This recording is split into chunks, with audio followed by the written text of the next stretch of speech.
Bienvenue sur le mythe scolaire, l'espace où on démontre les illusions qui t'endormissent depuis des années, où on brise les excuses, où on secoue les mentalités jusqu'à réveiller ce que l'école a éteint en toi. Ici, on ne cherche pas à te rassurer, on cherche à te réveiller, brutalement, radicalement, parce que personne ne t'a jamais dit la vérité comme tu vas l'entendre maintenant.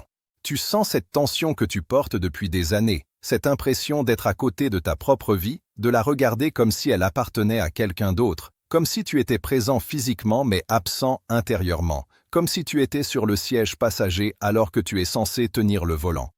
Cette sensation n'est pas un hasard, elle n'est pas un défaut de caractère, elle n'est pas un manque de motivation, ni une faiblesse personnelle. Elle vient d'une programmation mentale qui a commencé le jour où tu as passé pour la première fois la porte de l'école. Une programmation qui t'a transformé en spectateur. Tu crois que tu penses par toi-même. Pas vraiment. Tu crois que tu décides par toi-même? À moitié. Tu crois que tu agis selon ton propre élan? Rarement. Parce que depuis ton enfance, tu as été entraîné à rester immobile en attendant que quelqu'un t'autorise à bouger. On t'a appris à suivre des ordres, pas à en créer. On t'a appris à répondre, pas à poser les vraies questions. On t'a appris à écouter, pas à te faire entendre. Tu crois que tu es libre. Mais intérieurement, tu attends encore cette petite validation invisible qui te dit « c'est bon, tu peux y aller maintenant ». Cette attente silencieuse, elle dirige le plus clair de ta vie. Et personne ne t'a jamais montré d'où elle vient. L'école est censée t'éduquer, mais en réalité, elle t'a formé à un rôle bien précis.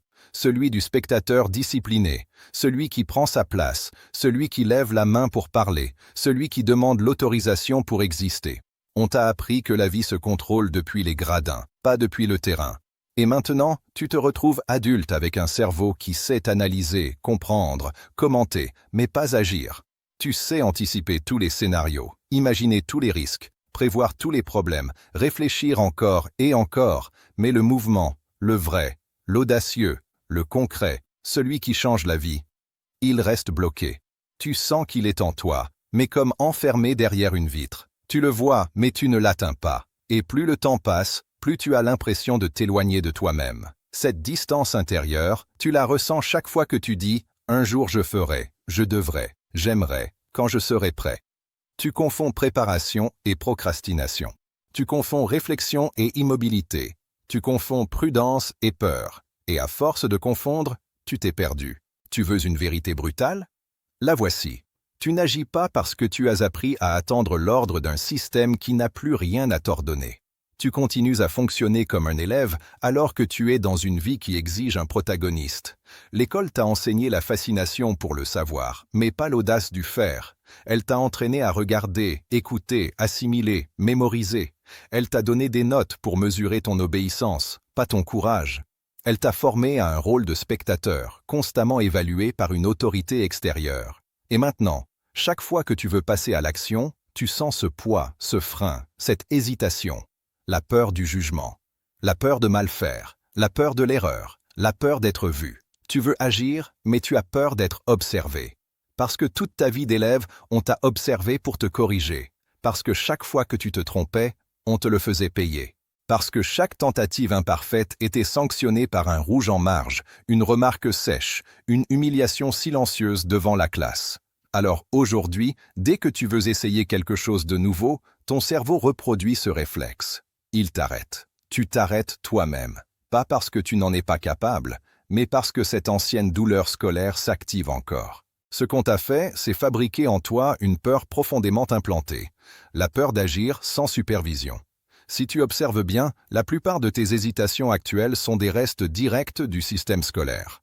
Quand tu réfléchis trop, c'est parce qu'on t'a habitué à chercher la réponse parfaite. Quand tu remets à plus tard, c'est parce que ton cerveau veut éviter la faute. Quand tu demandes conseil à tout le monde, c'est parce qu'on t'a appris que le professeur sait mieux que toi. Quand tu veux lancer un projet mais que tu bloques, c'est parce que tu attends inconsciemment la validation d'une autorité qui n'existe plus. Quand tu veux changer de vie, mais que tu ne sais pas par où commencer, c'est parce qu'on ne t'a jamais appris à construire ton propre chemin. L'école t'a livré des trajets balisés, jamais une boussole intérieure. Tu veux comprendre pourquoi tu observes plus que tu ne fais?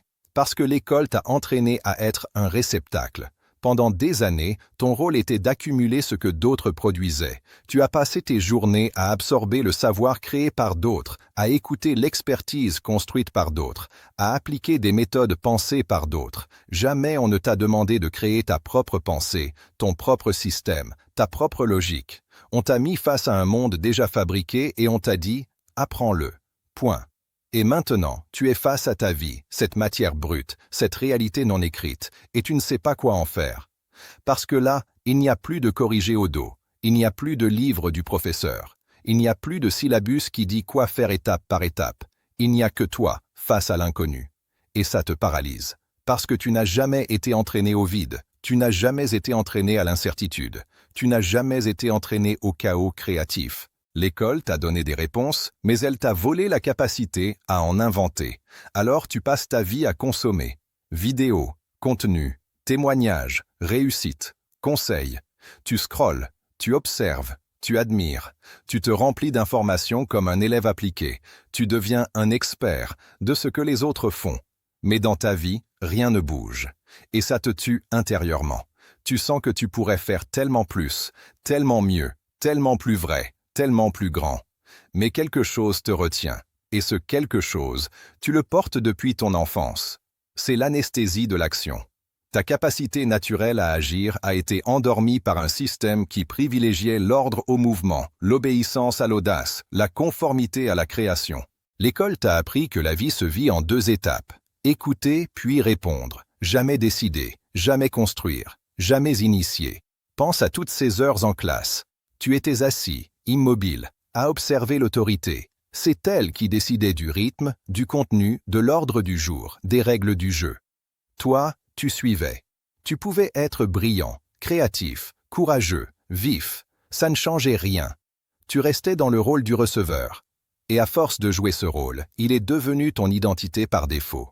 Aujourd'hui, ton plus grand problème n'est pas ton manque de motivation, ni ton manque de discipline, ni ton manque de confiance.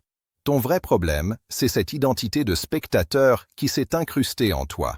Une identité fabriquée, apprise, répétée pendant plus de 10 ans. Ton vrai combat n'est pas contre la procrastination. Il est contre ce conditionnement profond, celui qui t'a appris que ta place est sur le banc, pas sur le terrain. Et ce conditionnement s'exprime dans tous les moments décisifs de ta vie. Quand tu veux sortir de ta zone de confort, quand tu veux changer de direction, quand tu veux entreprendre, quand tu veux prendre un risque, ton système nerveux reproduit exactement ce qu'il a appris. Reste assis, attends, ne bouge pas sans y être autorisé. C'est la vérité la plus dure. Tu n'as pas un problème d'action. Tu as un réflexe d'obéissance. Et tant que tu ne le vois pas, tu resteras coincé dans la même boucle, comprendre beaucoup, agir peu. Et maintenant que ces mots résonnent encore dans ton esprit, tu dois comprendre qu'il n'est pas une conclusion, mais une ouverture, une porte qui vient à peine de s'entr'ouvrir sur un territoire mental que tu n'as jamais exploré. Tu viens de mettre un pied hors du rôle que l'école t'a assigné pendant des années, et ce simple pas suffit à déclencher une tension intérieure. Tu sens que quelque chose bouge, que quelque chose se réveille, que quelque chose se dérange en toi. C'est normal. Le spectateur que tu étais résiste encore. Il essaie de te ramener vers ce confort familier, celui de regarder sans agir, celui d'attendre sans choisir, celui de rêver sans risquer. Mais si tu continues à écouter cette voix, elle t'enfermera encore et encore dans le même scénario, celui d'une vie où tu observes plus que tu ne vis.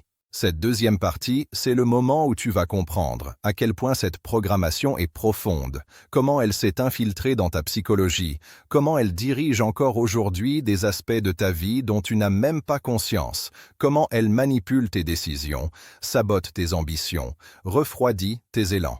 Tu vas découvrir que ton esprit n'est pas seulement passif, il a été structuré pour l'être. Et pour reprendre le contrôle, tu dois apprendre à défaire cette structure de l'intérieur, à la démanteler pièce par pièce, à la remplacer par une identité nouvelle, plus forte, plus consciente, plus active, plus vivante. Le problème n'est pas seulement que tu as été formé à obéir, c'est que tu as été formé à te définir par l'évaluation externe. L'école t'a construit une charpente psychologique basée sur le regard des autres. Tu te demandes pourquoi tu as peur du jugement, pourquoi ton estime oscille selon ce que pensent les gens, pourquoi tu redoutes le ridicule, l'erreur, la critique. Parce que pendant toute ton enfance, ton identité dépendait d'un nombre sur une copie. Chaque victoire, chaque humiliation, chaque fierté, chaque anxiété venait d'une évaluation extérieure. On t'a habitué à exister uniquement à travers un verdict. Et maintenant, dans ta vie d'adulte, ton cerveau cherche encore ces verdicts invisibles. Il veut être sûr qu'on ne va pas se moquer. Il veut être sûr que tu vas réussir du premier coup. Il veut être sûr que les autres vont t'approuver. Sinon, il bloque. Cette peur, elle ne vient pas de toi. Elle vient de ce que tu as vécu. L'erreur n'était pas perçue comme un apprentissage, mais comme une faute, une marque négative sur ton identité. Alors aujourd'hui, tu protèges ton ego comme un élève protège son carnet de notes. Tu n'oses plus expérimenter. Tu n'oses plus improviser. Tu n'oses plus essayer par toi-même. Tu veux une garantie de réussite avant d'agir. Tu veux une validation avant de t'exposer. Tu veux une certitude avant de prendre un risque.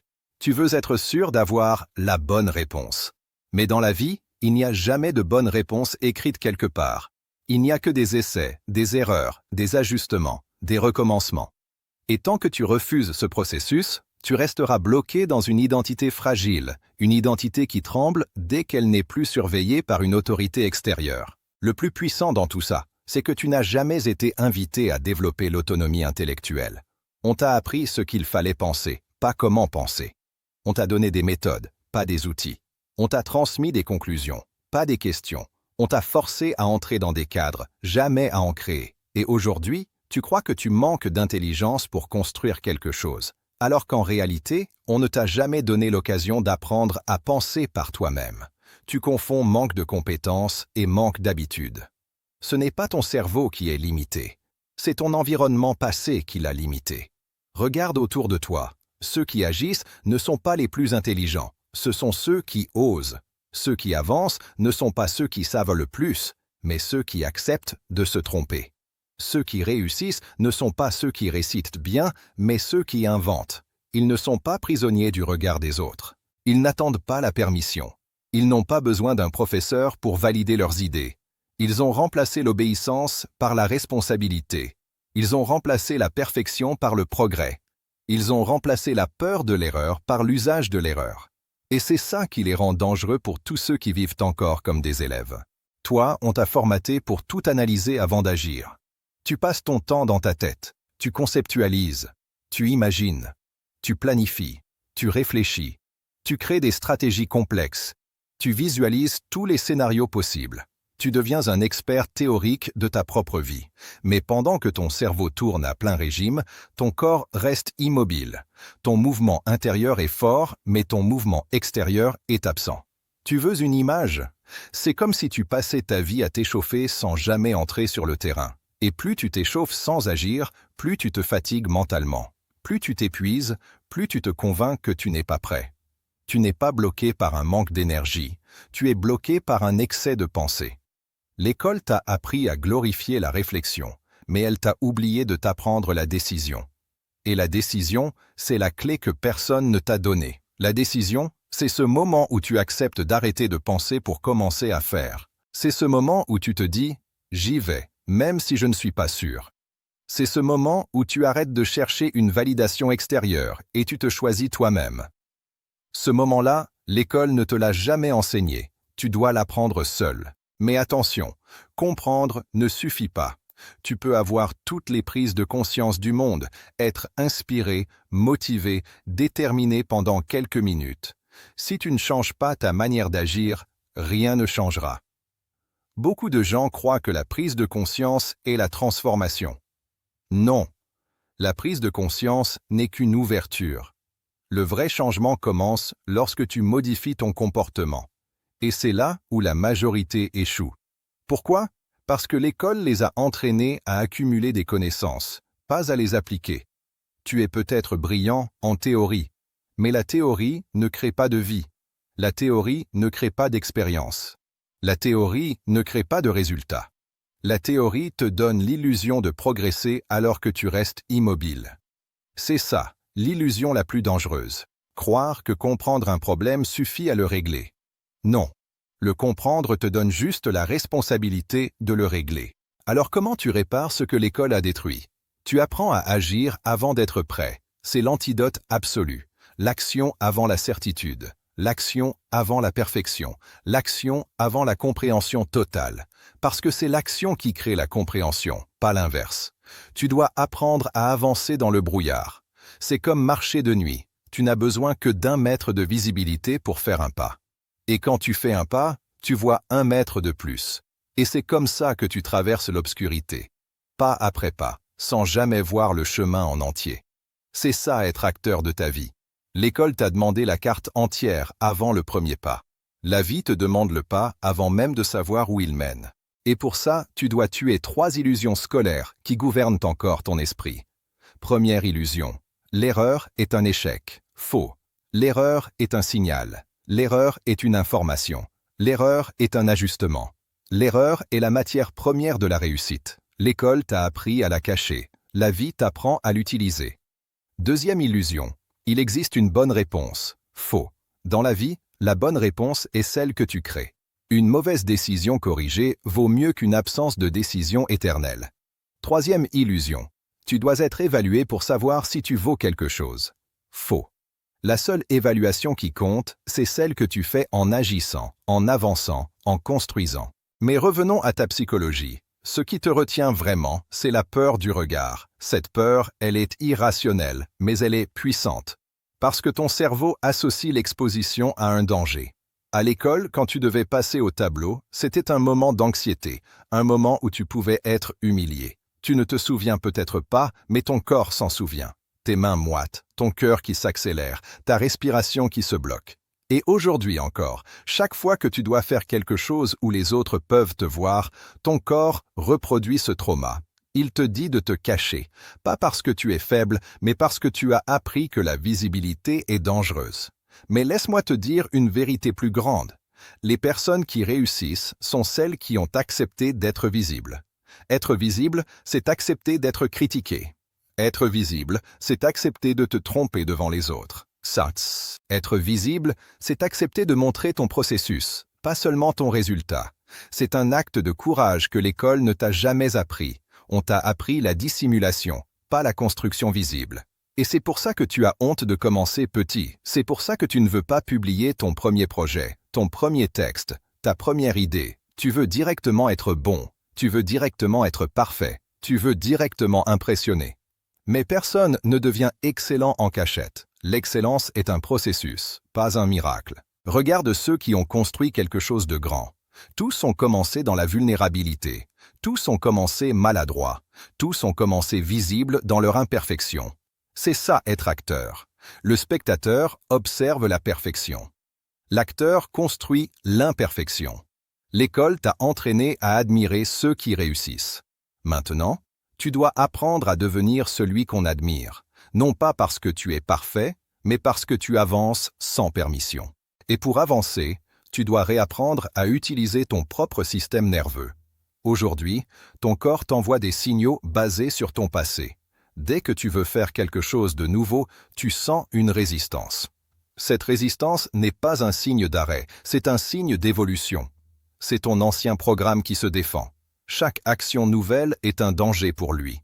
Alors, il te bloque. Il te donne de la fatigue, du doute, de la procrastination, de la confusion. Mais si tu agis malgré ces signaux, tu reprogrammes ton cerveau. Tu l'habitudes à l'action. Tu lui apprends que bouger n'est plus dangereux. Tu lui apprends que prendre ta place n'est plus un risque. C'est comme un entraînement musculaire. La première fois, c'est douloureux. Puis, ton corps s'adapte. Et bientôt, ce qui te semblait impossible devient naturel. L'action devient ton nouveau réflexe. La décision devient ton identité. Et pour solidifier cette nouvelle identité, tu dois créer un système personnel, une structure qui remplace celle que l'école t'a imposée. Tu dois devenir ton propre professeur, ton propre guide, ton propre juge, ton propre coach. Ça signifie quoi? Ça signifie définir tes propres objectifs, choisir ta propre direction, te donner tes propres missions, t'évaluer par tes propres critères. Et ça, c'est une liberté que tu n'as jamais apprise à utiliser. La plupart des gens paniquent quand ils doivent décider pour eux-mêmes. Ils veulent des règles. Ils veulent des méthodes miraculeuses. Ils veulent quelqu'un qui leur dit exactement quoi faire. Pourquoi? Parce qu'ils n'ont jamais appris à diriger leur propre vie. Mais toi, tu vas apprendre. Tu vas créer un système simple, mais puissant, basé sur 3 piliers: clarté, action, discipline choisie. La clarté, c'est définir ce que tu veux, au lieu d'attendre que la vie te l'impose. L'action, c'est bouger chaque jour, même d'1 millimètre. La discipline choisie, c'est te respecter assez pour faire ce que tu t'es promis. Tu n'as pas besoin d'un cadre scolaire pour avancer. Tu n'as pas besoin d'un professeur pour te discipliner. Tu n'as pas besoin d'une note pour savoir si tu progresses. Tu n'as besoin que d'un engagement ferme, agir, même petit, mais chaque jour, jusqu'à ce que ton identité change. Et ton identité changera. Parce qu'un être humain se transforme par ce qu'il fait, pas par ce qu'il pense. Tu veux devenir acteur? Agis comme un acteur. Tu veux devenir courageux? Agis malgré la peur. Tu veux devenir discipliné? Fais ce que tu dis. Tu veux devenir libre? Arrête de demander la permission. Chaque geste, chaque choix, chaque mouvement est une brique dans la construction de ton nouveau toi. Tu ne construis pas ta vie en regardant des vidéos. Tu ne construis pas ta vie en accumulant des bonnes intentions. Tu ne construis pas ta vie en analysant sans fin. Tu construis en entrant dans la scène, même tremblant, même incertain, même imparfait. Et c'est maintenant que tu dois décider si tu vas continuer à regarder ou si tu vas enfin entrer dans le rôle principal. La vie n'attend pas. Les opportunités n'attendent pas. Ton potentiel n'attendra pas éternellement. Si tu continues à vivre comme un spectateur, tu passeras à côté de ce que tu pourrais devenir. Si tu entres sur scène maintenant, même maladroit, même hésitant, tu actives une force que rien ne pourra arrêter. La force de l'identité retrouvée. Et rappelle-toi, tu ne redeviens pas acteur en changeant ton mental. Tu redeviens acteur en changeant ton comportement. Tu dois réapprendre à agir sans permission, à créer sans garantie, à avancer sans certitude, à être visible sans honte, à te tromper sans te juger. C'est ça le vrai réveil. Tu sens que quelque chose bouge, que quelque chose se réveille, que quelque chose se dérange en toi. C'est normal. Le spectateur que tu étais résiste encore. Il essaie de te ramener vers ce confort familier, celui de regarder sans agir, celui d'attendre sans choisir, celui de rêver sans risquer. Mais si tu continues à écouter cette voix, elle t'enfermera encore et encore dans le même scénario, celui d'une vie où tu observes plus que tu ne vis. Cette deuxième partie, c'est le moment où tu vas comprendre à quel point cette programmation est profonde, comment elle s'est infiltrée dans ta psychologie, comment elle dirige encore aujourd'hui des aspects de ta vie dont tu n'as même pas conscience, comment elle manipule tes décisions, sabote tes ambitions, refroidit tes élans. Tu vas découvrir que ton esprit n'est pas seulement passif, il a été structuré pour l'être. Et pour reprendre le contrôle, tu dois apprendre à défaire cette structure de l'intérieur, à la démanteler pièce par pièce, à la remplacer par une identité nouvelle, plus forte, plus consciente, plus active, plus vivante. Le problème n'est pas seulement que tu as été formé à obéir, c'est que tu as été formé à te définir par l'évaluation externe. L'école t'a construit une charpente psychologique basée sur le regard des autres. Tu te demandes pourquoi tu as peur du jugement, pourquoi ton estime oscille selon ce que pensent les gens, pourquoi tu redoutes le ridicule, l'erreur, la critique. Parce que pendant toute ton enfance, ton identité dépendait d'un nombre sur une copie. Chaque victoire, chaque humiliation, chaque fierté, chaque anxiété venait d'une évaluation extérieure. On t'a habitué à exister uniquement à travers un verdict. Et maintenant, dans ta vie d'adulte, ton cerveau cherche encore ces verdicts invisibles. Il veut être sûr qu'on ne va pas se moquer. Il veut être sûr que tu vas réussir du premier coup. Il veut être sûr que les autres vont t'approuver. Sinon, il bloque. Cette peur, elle ne vient pas de toi. Elle vient de ce que tu as vécu. L'erreur n'était pas perçue comme un apprentissage, mais comme une faute, une marque négative sur ton identité. Alors aujourd'hui, tu protèges ton ego comme un élève protège son carnet de notes.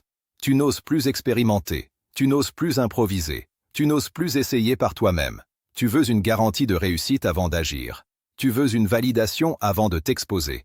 Tu veux une certitude avant de prendre un risque. Tu veux être sûr d'avoir la bonne réponse. Mais dans la vie, il n'y a jamais de bonne réponse écrite quelque part. Il n'y a que des essais, des erreurs, des ajustements, des recommencements. Et tant que tu refuses ce processus, tu resteras bloqué dans une identité fragile, une identité qui tremble dès qu'elle n'est plus surveillée par une autorité extérieure. Le plus puissant dans tout ça, c'est que tu n'as jamais été invité à développer l'autonomie intellectuelle. On t'a appris ce qu'il fallait penser, pas comment penser. On t'a donné des méthodes, pas des outils. On t'a transmis des conclusions, pas des questions. On t'a forcé à entrer dans des cadres, jamais à en créer. Et aujourd'hui, tu crois que tu manques d'intelligence pour construire quelque chose, alors qu'en réalité, on ne t'a jamais donné l'occasion d'apprendre à penser par toi-même. Tu confonds manque de compétences et manque d'habitude. Ce n'est pas ton cerveau qui est limité, c'est ton environnement passé qui l'a limité. Regarde autour de toi. Ceux qui agissent ne sont pas les plus intelligents, ce sont ceux qui osent. Ceux qui avancent ne sont pas ceux qui savent le plus, mais ceux qui acceptent de se tromper.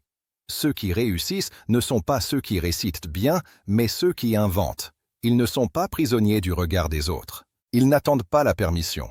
Ils n'ont pas besoin d'un professeur pour valider leurs idées. Ils ont remplacé l'obéissance par la responsabilité. Ils ont remplacé la perfection par le progrès.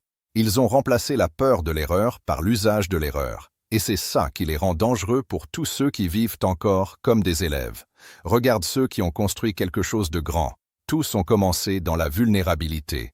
Tous ont commencé maladroits. Tous ont commencé visibles dans leur imperfection. C'est ça être acteur. Le spectateur observe la perfection. L'acteur construit l'imperfection. L'école t'a entraîné à admirer ceux qui réussissent. Maintenant, tu dois apprendre à devenir celui qu'on admire, non pas parce que tu es parfait, mais parce que tu avances sans permission.